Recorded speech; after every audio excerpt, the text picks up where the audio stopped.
FTEs.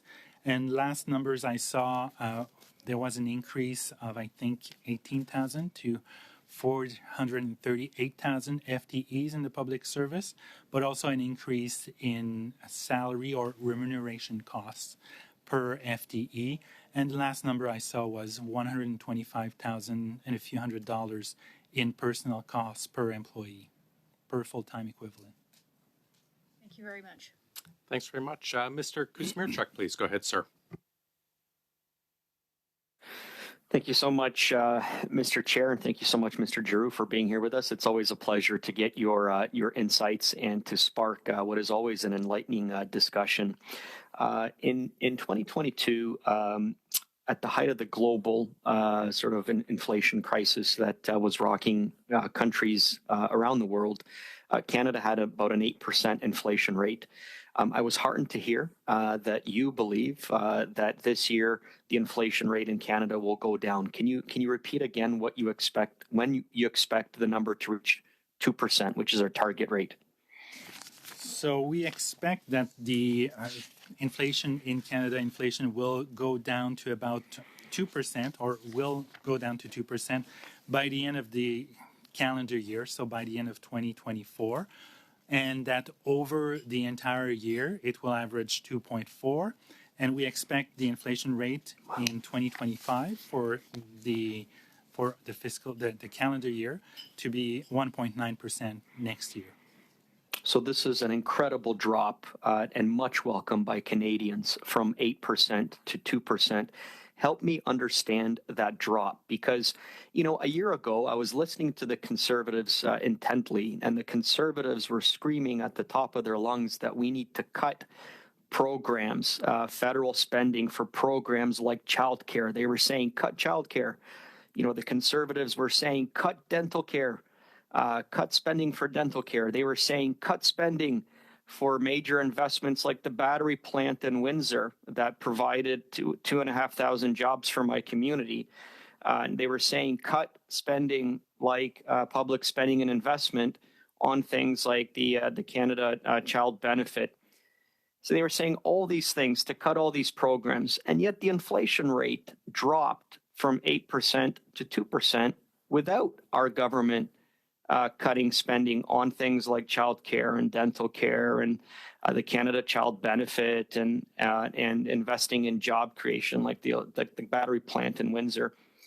Help me to understand the decrease in the inflation, and were the Conservatives wrong? The governor of the bank probably explained it better than me when he indicated that government spending, not just the federal government spending, but public spending at large, was not helping in its fight, in the Bank of Canada's fight against inflation. So, and I won't put words in his mouth, but from what he indicated. So I think what was effective in achieving, or will achieve, what will be successful in achieving a 2% inflation rate is mostly the Bank of Canada monetary policy. The bank increasing its interest rate to 5% through successive increases, which I think will allow the government to attain its 2% inflation target and start decreasing interest rates in the current calendar year. Sorry. But is it a fact that the inflation rate has gone down? I should say inflation rate has gone down while the government still maintained significant, strong investment in Canadians. Is that fair enough to say that the inflation rate went down from 8% to 2% while the federal government still maintained strong investment in Canadians? You're absolutely right to say that. Even though we have not yet reached 2%, but based on our forecasts, it should be done by the end of the calendar year. But yes, you are right. Let me ask you about military spending, because you talked about the fact that a big chunk of these supplementary estimates is for defense.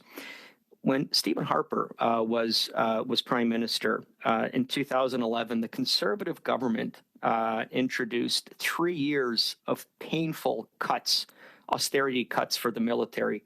$1 billion cut in 2012, $2 billion cut in 2013, $1 billion cut in 2014. And that's how the Conservatives brought military spending to below 1%. I mean, it's absolutely woeful. What impact, Mr. Giroux, do those conservative cuts in our military have on the military? With a 10 Today. second answer, please. So I'm afraid I'm not the best place to indicate to the committee the impacts of previous spending or non-spending decisions had on the military, unfortunately, Mr. Mercer. Okay, we'll come back around if there's another chance for that. Thank you so much, Mr. Giroux. Thanks, Mr. Kuzmierczak. Mrs. Vignola, please. Merci beaucoup. Thank you very much. Mr. Giroux, I really appreciate it when you're here, when you answer our questions, because you are impartial, you are direct, there's no filter. I really, really appreciate that. To my mind, it's very important that when we mention your data, we speak to them as a whole, as a group, not just as one side of the medal or just a slice of the whole picture. The people have to be informed, not just those who voted for us. That's what you do in your reports. I really admire it. Let's suppose, well, Quebec and BC are not in the carbon tax because they took other measures.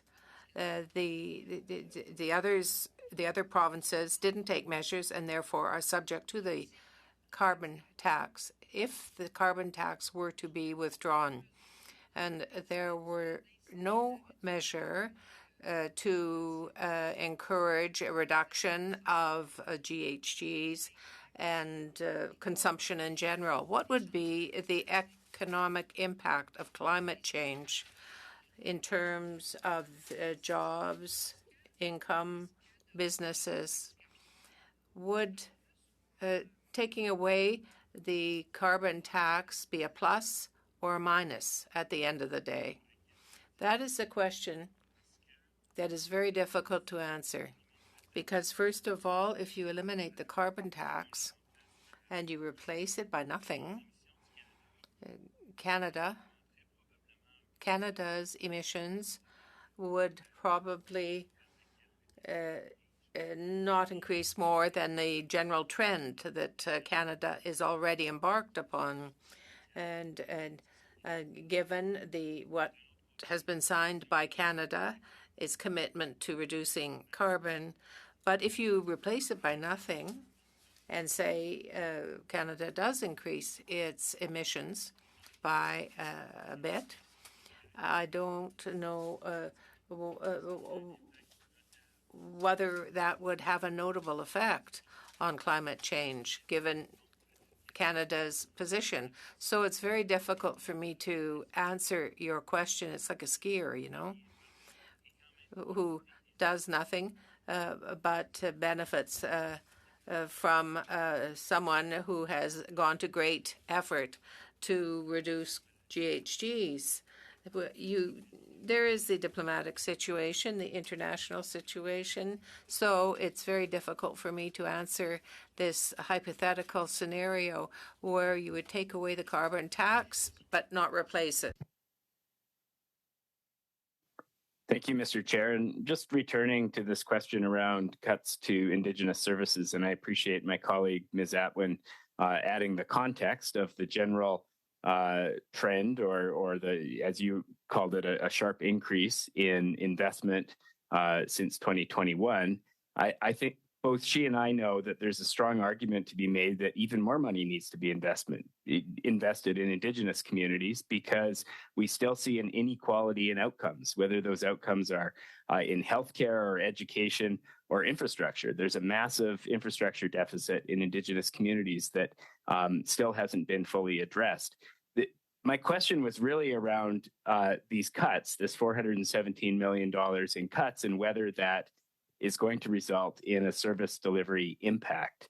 You know, this idea that the government increased the budget significantly and somehow overshot what the ideal budget investment is and now needs to reduce it a little bit to get to that perfect number, it seems a bit ludicrous in my mind.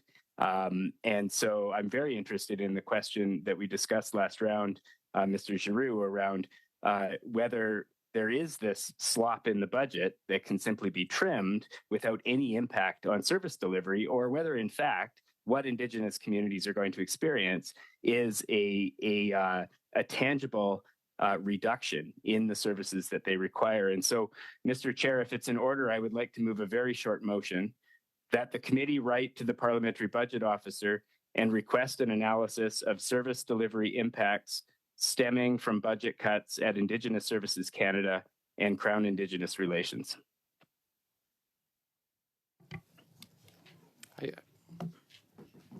I see general agreement. That being said, I think Mr. Giroux may have done that already to a similar one that the committee asked. Is this regarding the reported I'm simply moving this. 500 million?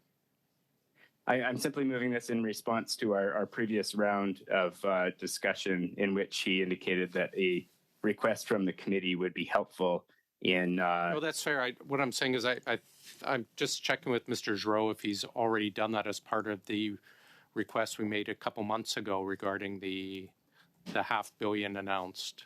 Is it the same or is it a separate one? It would be for a different fiscal year. What we did last time around was for the current fiscal year, and what Mr. Backrack is asking, I think, relates to the upcoming fiscal year and the following years. So Right. the one that I was just clarifying that, Mr. Backrack. We seem to be in agreement, colleagues.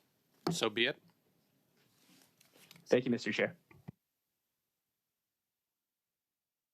Thanks, Mr. Backrack. Mrs. Block, you're up, please. Thank you. This government obviously saw the pandemic as an opportunity to shovel money to their friends. We saw this with the multiple ethics breaches by members of this government for giving contracts to liberal insiders and personal friends. And while the government may say that all the spending was justified and necessary due to the pandemic, your own office stated that $204.5 billion, roughly 36% in spending from March 2020 to April 2022 was not pandemic related. And despite all this extra spending, or maybe because of all the extra spending, Canadians are worse off. All we need to do is look at the example of the ArriveCan scam and your own observations or concerns in response to a question I asked today regarding the increase in spending versus the performance of the public service. My question to you would be, how will the cost of the increased debt that we have incurred as a result of this wasteful spending affect the government's ability to deliver services moving forward? So it's an interesting question in the sense that it's something that the government has to pay, that we have to pay, regardless of future decisions, because the debt is the debt and we have to pay interest on it. So we can look at what would have happened had we not seen an increase in debt, or what would have happened in the absence of increases in interest rates. And a simple way to look at that is to assume what would happen without the increase in debt servicing costs. And the simple answer is that it's money that could have been spent on other things, or, for example, reducing taxes, or spent on other proposals. But that's a highly hypothetical scenario because we don't know exactly what would have happened in the absence of this additional debt servicing costs, because that would have meant decisions that would have led us in a different track, obviously. So I'll ask the question a little bit differently. Should the debt carrying costs have an impact on planned spending for the upcoming year? They will undoubtedly have an impact, because the moment you have to provide or use some of your more of your revenues towards servicing the debt, it means lower spending on other things, other priorities, other things being equal, of course. in your report, you mention